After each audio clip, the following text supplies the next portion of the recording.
Hello everyone, welcome back to my channel. तो guys, title देख के आप लोगों ने समझ लिया होगा कि हम बना रहे हैं इसमें ब्यूटीफुल सा बन। तो आओ चलो सीखते हैं। गाइस, इसमें मैंने कर लिया है ear to ear partition. Okay. और guys, ear to ear partition भी हम 2-3 टाइप से कर, like ear front of the ear करते हैं, मिडिल ऑफ द ईयर करते हैं और बैक ऑफ द ईयर करते हैं। जैसे कि अगर बाल मोटा है, थिक है, तो हमारे को फ्रंट ऑफ द ईयर तक का पार्टीशन लेना है, ठीक है। और अगर किसी का बाल पतला है तो हम थोड़ा बैक ऑफ द ईयर तक लेते हैं। और डिपेंड भी करता है कि हम फ्रंट पे क्या वेरिएशन दे रहे हैं, उस पर भी डिपेंड करता है कि हमें सेक्शन कहाँ तक का लेना है। ओके गाइस, तो हम बैक पे बना रहे हैं pony with the help of bungee.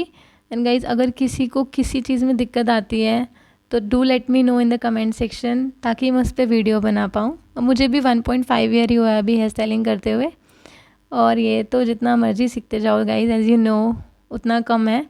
तो आपके साथ मैं भी सीख रही हूँ, तो जो मुझे आता होगा मैं ज़रूर बताऊँगी, और नहीं भी आता होगा तो सीख करके बताऊँगी गाइस, ठीक है।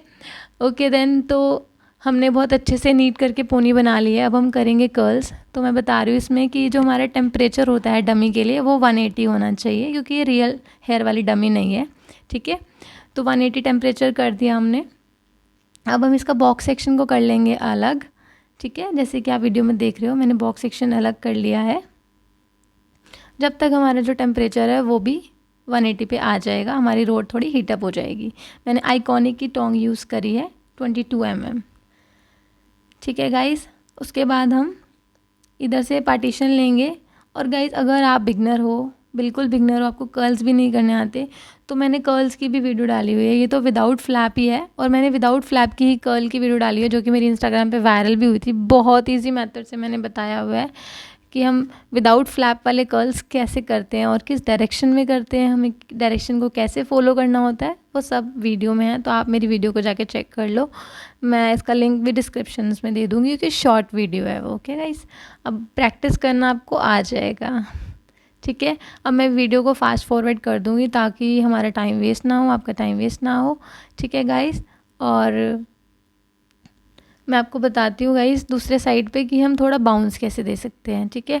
अब इसमें हमने सिंपल मेथड से करा। अब देखो, हम स्प्रे करके अच्छे से बैक कॉमिंग कर रहे हैं। थोड़ी बैक कॉमिंग कर लेंगे तो हमारा क्या हो जाएगा, बाउंस आ जाएगा, ठीक है। और फिर हम रॉड की हेल्प से भी, देखो मैं इसको बैक से उठा रही हूँ ताकि हमारे नेचुरली बाउंस भी आ जाए। तो गाइज़, इसको थोड़ा ध्यान से करना अगर आप बिगनर हो, क्योंकि स्कैल्प के बहुत पास है, ठीक है। पहले आप डमी पे बहुत ज़्यादा प्रैक्टिस कर लेना, और कंसंट्रेशन तो मस्ट है, आपको पूरी कंसंट्रेशन देनी है जब आप हेयर स्टाइलिंग कर रहे हो, क्योंकि ये बहुत गर्म लगता है तो फिर दिक्कत आ सकती है। ओके गाइज़, फिर डमी के बाल बहुत थिक है, बहुत ज़्यादा थिक है, तो मेरे को इनको 2 पार्ट्स में डिवाइड करके करना पड़ा। अगर आपको भी कोई ऐसे हेयर मिल जाते हैं जो बहुत थिक है, तो आप एक बारी में नहीं हो रहा तो आप ऐसे ही थोड़े स्मॉल सेक्शन लेके उन्हें कर्ल कर सकते हैं। ओके गाइज, अब हम करेंगे बैक के सेक्शंस को कर्ल्स, जो हमने बॉक्स सेक्शन छोड़ा है, ठीक है गाइज। अभी देखना, अभी जब हम फ्रंट पे करेंगे ना गाइज, मुझे भी इशू आने लगे हैं, क्योंकि डमी के हेयर मैंने आपको बताया कि बहुत थिक है, तो मैंने इसको पार्ट्स में डिवाइड कर दिया था। देखो, फ्रंट पे बाउंस दिया, पहले बाउंस ऐसे ही दे के, उसके बाद देखना मैं इसको फोल्ड करूँगी ना, ये हो नहीं रहा था, तो फिर मैंने इसको पार्ट्स में डिवाइड करके कर्ल्स करा। बट ध्यान रखना कि सेंटर पार्टीशन के जो हेयर है वो अलग अलग ना हो, क्योंकि हमें बैकवर्ड चाहिए पूरा का पूरा हेयर स्टाइल, हमें पार्टीशन वाला लुक नहीं देना था, ठीक है। अगर आपको पार्टीशन वाला देना है देन तो फिर आप कर सकते हो, अदरवाइज आपको बैक साइड पे ही करने हैं कर्ल्स। लाइक सेंटर पार्टीशन जो हेयर है वो इकट्ठे करके ही करने हैं, मर्ज करके, ठीक है। जैसे कि मैंने किया, आपने देखा, नहीं तो मैं इसको 2 पार्ट्स में डिवाइड करती तो सेंटर पार्टीशन निकल जाती, राइट। अब मैंने अच्छे से स्प्रे करेंगे और सारे कर्ल्स को गाइस आप हैंड से खोल देंगे। अब आपकी मर्ज़ी है, आप जो वाइट कॉम्ब होती है उससे भी ओपन कर सकते हैं, या फिर हैंड की मदद से भी कर सकते हैं, इट्स अप टू यू, जो भी आपको कंफर्टेबल लगे आप वैसे कर लेना। मुझे हैंड से अच्छा लगता है, कंफर्टेबल लगता है, और तो मैं उसी से ही करती हूँ, ठीक है। अब गाइस, इसमें देखना मैं पिनिंग कैसे करूँगी। फ्रंट फ्रेमिंग के लिए आपको हमेशा फ्लिक्स को छोड़ना है। अगर किसी का फेस पे, सब पे ही वैसे सूट करती है, बट हाँ कुछ लोग नहीं पसंद करते, उनको पीछे पसंद होते हैं हेयर, फेस पे नहीं चाहिए होते, तो वो आपको देखना होगा कि क्या सूट कर रहा है फेस के ऊपर, ठीक है गाइस। अब देखो, मैंने पहले जो भी सेंटर पार्टीशन, जो भी बॉक्स सेक्शन लिया था, सेंटर के हेयर लिए थे, उसको पिनिंग करी है, ठीक है। इसको पहले पिन कर दिया ताकि हमारी जो भी बाकी पिन है विजिबल नहीं होगी। इस मेथड से अगर आप करोगे तो आपकी पिन विजिबल नहीं होगी।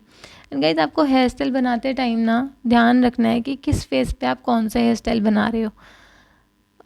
कि अगर किसी का फेस लॉन्ग है, बहुत लॉन्ग है, ठीक है, और उस पर आप पफ दे के फ्रंट पे, तो जैसे ये वाला मैं भी दोगे अगर पूरा पीछे की तरफ ही है जैसे ये, तो वो सूट नहीं करता है। तो आपको ये सब अपने आप थोड़ा देखना पड़ेगा। विद द टाइम आपको समझ में आ जाएगा कि क्या अच्छा रह रहा है क्या नहीं।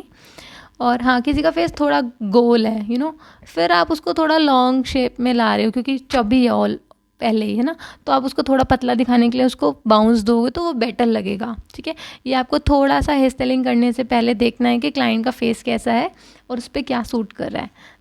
ठीक है, अब मैंने देखो दोनों साइड से हेयर को टक कर दिया है। पहले एक साइड से करा, देखो पिन बिल्कुल विजिबल नहीं हो रही क्योंकि दो साइड से हमने टक कर दिया, अभी तक कोई विजिबल नहीं है। जो भी विजिबल थी वो इस साइड वाला हेयर उसको कवर अप कर लेगा। ठीक है, इससे हमारी पिनिंग बहुत कम विजिबल होगी, सिर्फ 1 या 2 विजिबल होगी, है राइट गाइस। वो भी शायद बन में चली जाएगी, वो भी नहीं दिखेगी। ठीक है, तो hair styling is all about neatness, और जितनी कम से कम आपकी पिन दिखती है ना उतना प्रोफेशनल लगता है गाइस। ठीक है, तो आप ट्राई करो कि 1-2 दिख रही है तो ठीक है, बट ज़्यादा पिन ना दिखे। ठीक है, फिर गाइस इसमें मैं आपको बताऊंगी अब कि लेस ब्रेड कैसे बनाते हैं। ठीक है, तो मैंने ये लेस घर पे ही बनाई है। अगर आपको मार्केट में मिलती है तो आप मार्केट वाली भी ले सकते हो, इट्स अप टू यू, जो भी आपको कंफर्टेबल हो। ठीक है, अब सारे सेक्शन को ना हम एक और रबड़ बैंड से लॉक कर देंगे। मैं फ्रंट से चेक कर रही हूँ गाइस, क्योंकि मेरा जो मिरर है ना वो बहुत दूर है, मतलब एक साइड पे मेरा मैं शूट कर रही हूँ और दूसरी साइड पे मिरर है, क्योंकि थोड़ा मिरर सामने होता है तो बहुत इजी रहता है ना हेयर स्टाइलिंग में, क्योंकि होना चाहिए मिरर ताकि आपको फ्रंट दिखता रहे आप क्या कर रहे हो। तो आपको जब भी हेयर स्टाइलिंग करनी है आपको ये भी याद रखना है कि आपको क्लाइंट को बिल्कुल मिरर के सामने ही बिठाना है। ठीक है, ताकि आप फ्रंट सेट कर रहे हो तो आपको दिखना चाहिए कि फ्रंट से क्या लुक हो रही है, ऐसे नहीं कि बस बना दिया। ठीक है गाइस, आप देखो, आप मैं इसको इसके इसी वाले रबड़ बैंड के अंदर ही टक कर रही हूँ। आप चाहो तो वहाँ पे प्लेस करके एक और रबड़ बैंड भी डाल सकते हो, इट्स अप टू यू, जैसे भी आपको कंफर्टेबल हो। ठीक है, अब हम बनाएंगे गाइस लेस ब्रेड। ठीक है, कोई भी ब्रेड बनानी हो गाइस आपको वैक्स स्प्रे या फिर वैक्स स्टिक का यूज़ करना है, ताकि आपके जो फ्लायर है हेयर है, बेबी हेयर है, वो मर्ज हो जाए। ठीक है, नीटनेस के साथ काम करना है क्योंकि हमें अच्छे से मैंने ये अप्लाई कर दी वैक्स स्टिक और उसको कॉम करके सारों को मर्ज कर दिया। अब गाइस देखो, वैसे तो मैंने इसका ट्यूटोरियल भी बना रखा है इस ब्रेड का, बट फिर भी मैं इसमें भी बता देती हूँ। हमें 3 पार्ट्स में डिवाइड करना है हेयर को, और एक हमारी लेस हो गई। ठीक है, अगर आपको समझ आना वो वाली वीडियो देख लेना, आपको समझ में आ जाएगा। इसमें थोड़ा स्पीड में बताना पड़ रहा है। फर्स्ट स्टैंड ऊपर, फिर लेस ऊपर, फिर लास्ट वाला स्टैंड नीचे और लेस भी नीचे। इस तरीके से मैंने बताया उस वीडियो में। देखो, फर्स्ट ऊपर, लेस ऊपर, लास्ट वाला नीचे, लेस भी नीचे। ठीक है, तो गाइज अगर आप इस मेथड को याद रखोगे ना तो आप जैसे राइट हैंड साइड पे बनाते हैं ना तो ये वाली लेस ब्रेड बहुत इजीली बन जाती है, लेकिन लेफ्ट हैंड साइड पे बहुत ज़्यादा लोग कंफ्यूज हो जाते हैं। स्टार्टिंग में मैं भी कंफ्यूज होती थी कि भैया समझ नहीं आ रही कैसे बनाना है, तो हमने ये वाला मेथड अप्लाई किया था कि फर्स्ट ऊपर, लेस भी ऊपर, लास्ट वाला सेक्शन नीचे और लेस भी नीचे। तो राइट लेफ्ट जहाँ मर्जी ब्रेड बनानी हो, फिर आप कभी भी नहीं भूलोगे और आपको बहुत ईजिली ब्रेड बन जाएगी। ठीक है गाइज, उसके बाद हमें बनाना है बन। अब इसको हमें राउंड शेप देनी है। बन में बेसिकली हमें यही याद रखना है बस कि हमें शेप को राउंड मेंटेन रखना है। ठीक है, चाहे वो मेसी हो चाहे वो नीट बन हो, हमें एक उसकी शेप होनी चाहिए, ऐसे नहीं कहीं पे भी टक कर देंगे। पहले मैंने उसको सेट करके देखा, वहाँ पे वो जा नहीं रहा था, तो फिर मैंने इस साइड से उसको टर्न किया तो वो अच्छे से मैनेज हो गया। राइट गाइज, अब हम इसको अच्छे से पिन करेंगे।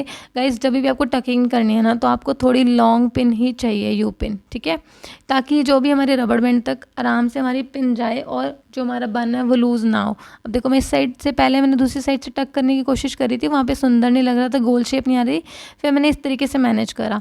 विद द टाइम गाइज सबका राउंड शेप आने लग जाती है, अगर आप अच्छे से प्रैक्टिस करते हो तो।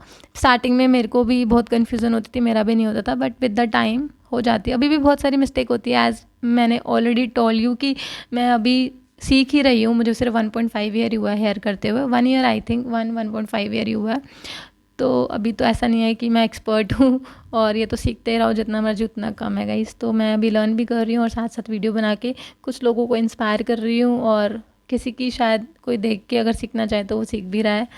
तो मैं बस इसलिए वीडियो बना रही हूँ। एंड गाइस मेरे को मोटिवेट करो, मुझे कमेंट लाइक ज़रूर करो, और भाई मैं उस पर वीडियो बनाऊँगी, अगर मुझे आता होगा तो पक्का बनाऊँगी। और प्लीज़ सपोर्ट मी। ताकि मैं मोटिवेट होती रहूँ और वीडियोस बनाती रहूँ। Bye guys.